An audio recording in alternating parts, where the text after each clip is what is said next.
I'm State Representative Mary Griffin from Windham. Very vocal at times, but I think this is the most marvelous man that we could have. Very brilliant man, has done so much in his lifetime and can add so much to this country. Just can't believe that we are lucky enough to have someone like him.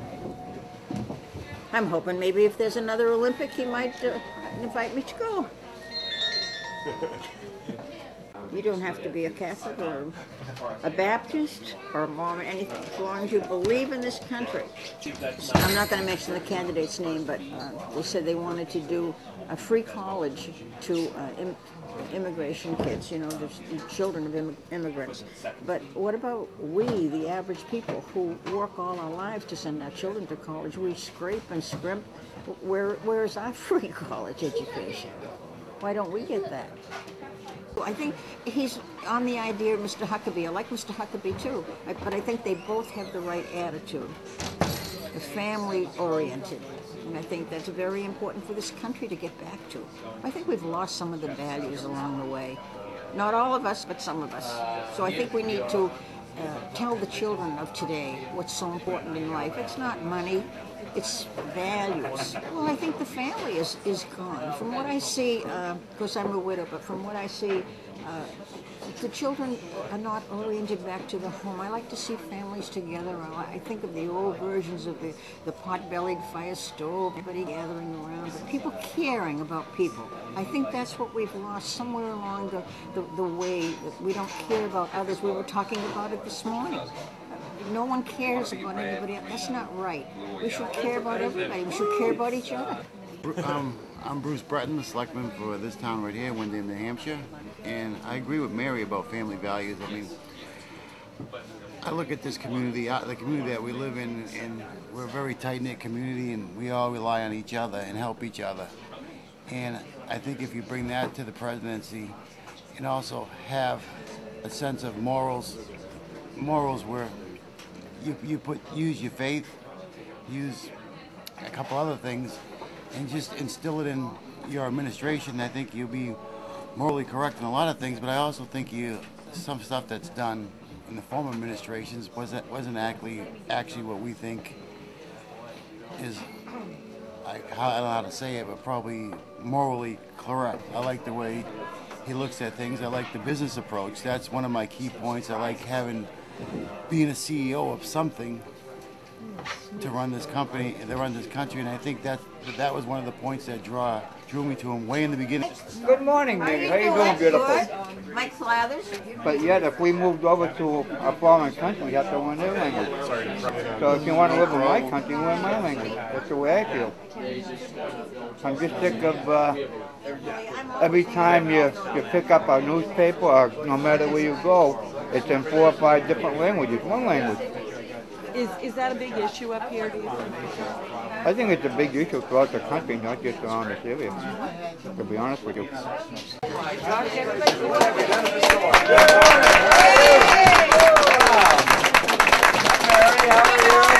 Good to see you. Is Charles around here?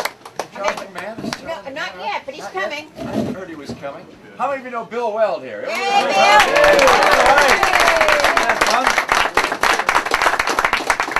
He battled Billy Bulger and Charlie Shannon, and he kept our taxes down, kept the scale of government down, and he did a remarkable job as governor, and I could not be more pleased than to have him out here helping me in my campaign. So, Governor, it's an honor to have you here, and Mary, it's great to have Representative Griffin here, and anything you want to add to the... Oh, no, I've already spoken enough about you.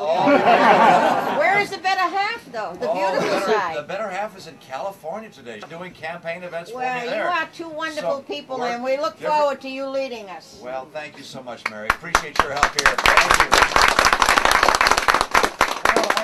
you. Well, I think this is a pretty darn important time for our country. You know that.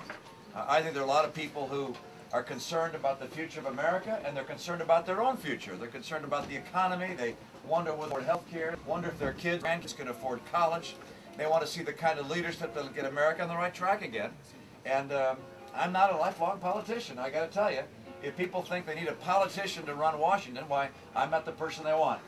My life has been spent in small business and then big business, raising a family, helping run the Olympic Games, and then ultimately following Big Red's footsteps and becoming governor of Massachusetts. And through that process, I learned about how you can get the job done.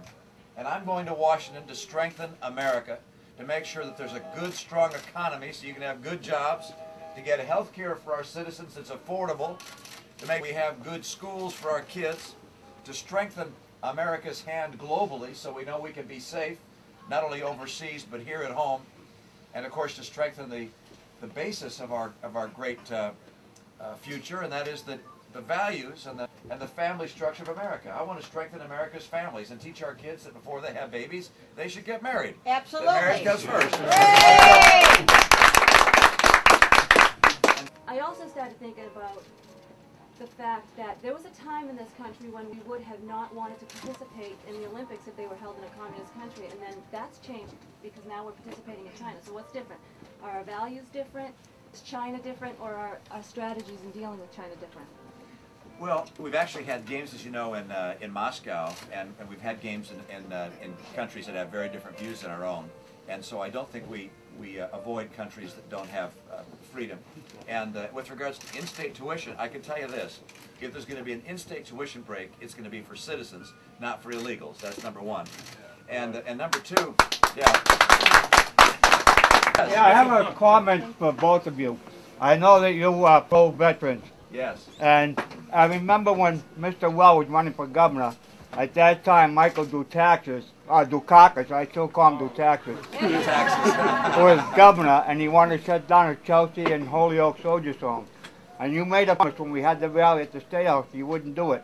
And because of him, we come up with the Veterans Place in Massachusetts, and those two places are still open. I know when you become president, we won't have any problem with you helping the veterans out either. Yeah, I remember that day very well that we had the rally because Dukakis started to be like 200 of us. And there was, I think, 35,000 veterans across from the State House and the Commons supporting you. We can never thank our veterans enough, I want to tell you that. Oh, that's for sure. I was very pleased that we... One of the reasons that I decided to support you, Mr. Romney, is for those family values. I looked at some of the other candidates and I was very surprised to see that their own family members don't even support them for president. And it's great to see all your sons out campaigning for you. And my question is what will you do as president to strengthen and bolster the American family? And we're going to make sure that we don't do anything in the White House that would embarrass the American people. Sometimes it's, I don't know, it's disappointing when politicians stand up and talk about their personal failings in their personal life and say, well, we all make mistakes. We don't become president. We don't all become senators or congressmen. And when you take those responsibilities, you have you should have a recognition that you're going to be watched around the world. You represent our country. You represent us to our kids. And what we'll do, will be such that you can say to your kids and grandkids, hey, that's an okay marriage there. Those are folks that love each other. That's a good family. We're not perfect. We're a long way from it. We made a number of mistakes, and our sons have during their lives. I'm not going to catalog them in great lists. I don't embarrass anybody, myself in particular. But we know that if we get house, that we represent something to the country, and family is one of those things we represent. I'll tell you as well that my wife to choose one topic, one issue, to go over all over the country with and campaign for. And you remember Nancy Reagan? It was just say no to drugs. And with both of the Bush first ladies, it's been reading. Well, Ann's passion is helping kids make good decisions, and particularly helping kids understand that before they have kids, they should get married. And she'll be campaigning on this and speaking on this for 4 to 8 years if we get to that White House to make sure our kids understand those things. When we get there. And then we'll fight for good health care for all of our kids and our adults, and we'll fight for good schools. We'll do something that used to be done during the Reagan years, which is every piece of legislation that relates to family, we'll do a family impact statement to see whether what we're doing is helping families or hurting families. Right now in this country, it's expensive to get married. If you're a single mom, you're going to lose benefits. If you're poor, you're going to lose benefits, Medicaid, housing, food benefits, if you're married. And that makes no sense to me. We got to find ways to strengthen families, to encourage families, and not to make it harder for families to be successful.